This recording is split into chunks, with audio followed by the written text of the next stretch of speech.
प्रिय विद्यार्थियों नमस्कार।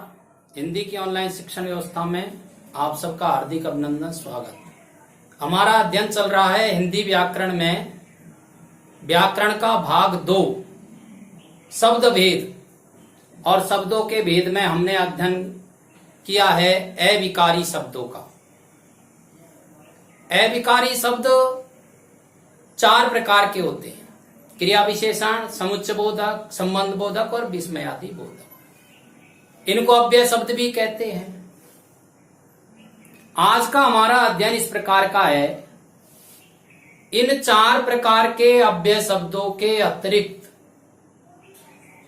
क्या हिंदी व्याकरण में अन्य शब्द हैं जो अव्यय शब्दों की तरह प्रयुक्त होते हैं? यदि हैं तो कौन कौन से हैं, कैसे हैं, उनको क्या कहते हैं? तो देखिए, इस प्रकरण को समझने के लिए और यहां मैं कुछ शब्द आपके सामने लिख रहा हूं। देखिए श्यामपट्ट की तरफ, जल्दी, अचानक,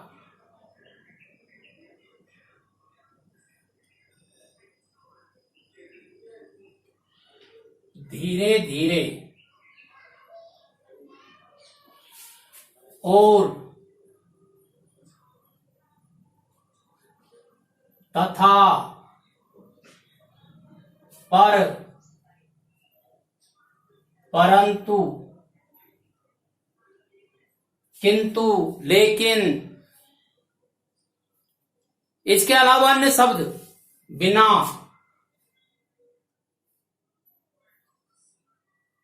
ऊपर, नीचे, आगे, पीछे, हाय, अरे, भी, लो, सा, हां आदि।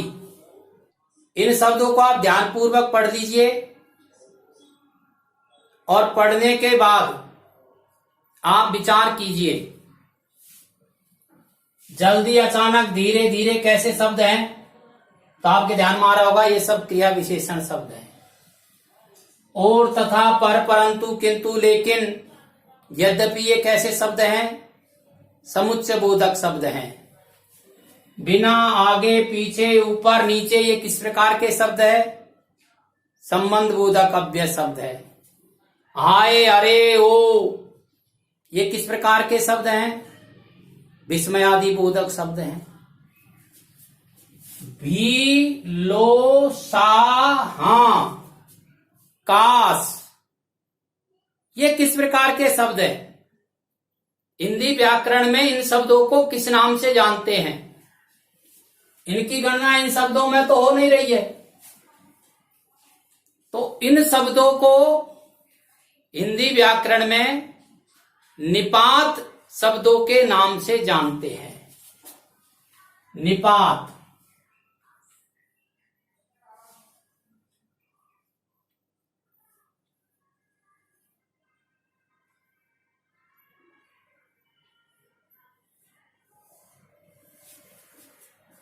निपात क्या होते हैं? जैसे अव्यय शब्द सहायक होते हैं, ऐसे निपात भी सहायक शब्द ही होते हैं। निपात शब्द का अर्थ क्या होता है? तो कहा गया है निपाताः पाद पूर्णाः, अर्थात निपात पाद को पूरा करने वाले होते हैं। पाद यानी जो पद दिया गया है, वाक्य दिया गया है, उसको पूरा करने वाले होते हैं। तो इसका अर्थ होता है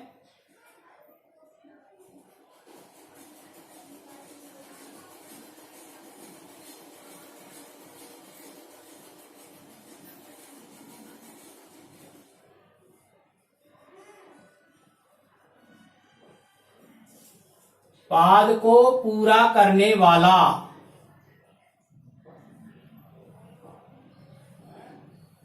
ये निपात होते हैं। इनको हिंदी व्याकरण में अव्यय शब्दों की तरह ही पढ़ते हैं, अर्थात ये अव्यय शब्द ही होते हैं। अब तुरंत आपके मन में ये प्रश्न आ गया होगा कि जब ये अव्यय शब्द हैं तो फिर इनको अव्यय शब्दों में ही क्यों नहीं पढ़ा गया। आज का हमारा प्रकरण यही है कि निपातों में और अव्यय शब्दों में क्या अंतर है। मैं आपको इस समय यह भी समझा देता हूं कि इसके अलावा दो प्रकार के शब्द और है जिनको अव्यय शब्दों के नाम से ही जानते हैं, अव्यय शब्दों की तरह ही प्रयुक्त किए जाते हैं। वो है विभक्ति और परसर्ग। जैसे अव्यय शब्दों में और निपातों में अंतर होता है, ऐसे ही विभक्तियों में और परसर्गों में अंतर होता है।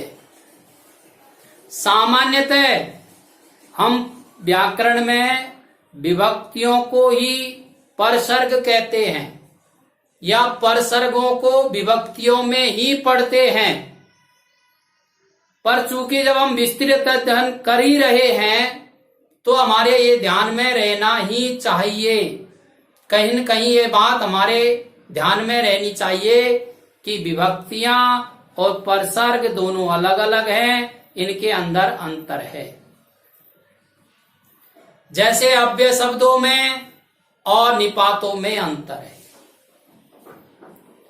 विभक्तियां वाक्य के प्रत्येक घटक से जुड़ी हुई होती है, जबकि परसर्ग वाक्य के अंतिम नियंत्रित शब्द के बाद काम में आता है। जैसे ये विभक्ति और परसर्ग में अंतर है, शब्द वही है, ने को के लिए से अलग होने के लिए, में पेपर काके की रारेरी नानेनी, यही शब्द परसर्ग है और यही विभक्तियां हैं, लेकिन प्रयोग करते समय इनमें अंतर आ जाता है। मैं पहले भी कह चुका हूं, जब हम शब्द भेदों का अध्ययन कर रहे हैं विस्तार से, तो शब्दों पर हमारी पकड़ बननी चाहिए। हमको ये समझ में आना चाहिए कि कौन सा शब्द वाक्य में किस प्रकार से प्रयुक्त होकर के उसका रूप क्या है, और ये समझने के लिए हमें पर्याप्त मात्रा में उदाहरण पढ़ने हैं। लगातार उदाहरणों से, वाक्यों से हमारे समझ में आएगा कि कौन सा शब्द किस वाक्य में किस रूप में प्रयुक्त हुआ है। हमारा प्रयास भी यही है कि छोटी से छोटी जानकारी आप तक पहुंचे। अब देखिए निपात शब्द की परिभाषा क्या है। निपात ऐसे सहायक शब्द हैं, मैं पहले कह रहा हूं निपात सहायक शब्द हैं, जो शब्दों, शब्दबंधों तथा पूरे वाक्यों तक को अतिरिक्त अर्थ छटाएं प्रदान करते हैं। वाक्य का अर्थ नहीं बदलते हैं, वाक्य के घटक को प्रभावित नहीं करते हैं, व्याकरणिक प्रक्रिया में भाग नहीं लेते हैं, लेकिन वाक्य में प्रयुक्त होकर के उसके अर्थ और उसकी शोभा में अतिरिक्त प्रदान करते हैं। ऐसे सहायक शब्दों को कहते हैं निपात। जैसे यहां उदाहरण दिया, हाँ मैं पहुंचते ही खबर कर दूंगा, मुझे मारो मत, मैंने कोई गलती नहीं की है। यहां पर हाँ और मत, ये दो प्रकार के जो शब्द हैं ये निपात शब्द है। अब इन निपात शब्दों की विशेषताएं क्या होती है। निपात अव्यय शब्द होते हैं। पहली विशेषता, निपात अधिकतर शब्द समूहों के बाद आते हैं, ये इसकी दूसरी विशेषता है। अव्यय शब्दों में निपातों में अंतर क्या होता है। निपात शुद्ध अव्यय नहीं है, अव्यय तो हैं पर शुद्ध अव्यय नहीं है, जबकि अव्यय या विकारी शब्द शुद्ध अव्यय हैं। निपात सहायक शब्द होते हुए वाक्य के अंग नहीं है, जबकि अव्यय शब्द वाक्यों के अंग हैं। वाक्यों के दो अंग होते हैं, उद्देश्य और विधेय। ये निपात उसके प्रमुख अंग नहीं है। निपातों का विधान प्रकार्य नहीं होता है, जबकि अन्य अव्यय शब्दों का व्याकरणिक निश्चित प्रकार्य होता है। अर्थात क्रिया विशेषण, समुच्चयबोधक, संबंध बोधक, विस्मयादि बोधक ये शब्द वाक्यों में प्रयुक्त होकर के अपना स्वयं का अर्थ उस वाक्य के अंदर जोड़ते हैं, व्याकरणिक नियम अनुसार उस वाक्य के अर्थ को प्रभावित करते हैं, जबकि निपात इस प्रकार का कार्य नहीं करते हैं। ये इनमें मूल अंतर है निपात और अव्यय शब्दों में। अव्यय होते हुए भी ये शुद्ध अव्यय नहीं होते हैं। तो फिर निपातों का कार्य क्या होता है? तो देखो यह निपातों का कार्य समझाया है। ये वाक्य में प्रश्न करने के काम आते हैं। अभी क्या मैं सो गया हूं, यह क्या शब्द निपात है। अस्वीकृति का भाव प्रकट करते हैं, राम आज वहां नहीं जाएगा। भावनात्मक रुख प्रकट करते हैं, क्या ही अच्छी पुस्तक है। यद्यपि विस्मयादि बोधक शब्द की तरह प्रयुक्त हुआ है, लेकिन यहाँ ये निपात है। किसी शब्द विशेष पर बल देने के लिए भी ये प्रयुक्त होते हैं। अपना हित अहित बच्चा भी जानता है, शब्द पर जोर देने के लिए भी शब्द का प्रयोग हुआ है। ऐसे सब शब्द निपात कहलाते हैं। अब ये निपात कितने प्रकार के होते हैं, तो इनके बारे में कहा है कि ये 11 प्रकार के होते हैं।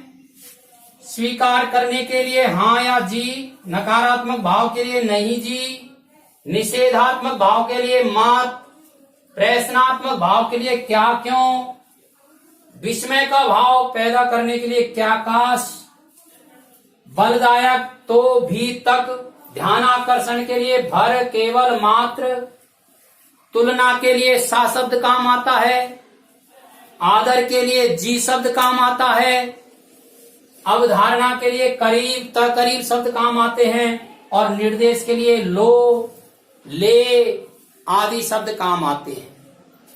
इस प्रकार से अव्यय शब्द और निपात दोनों अविकारी शब्द होते हुए भी सामान्य अंतर रखते हैं।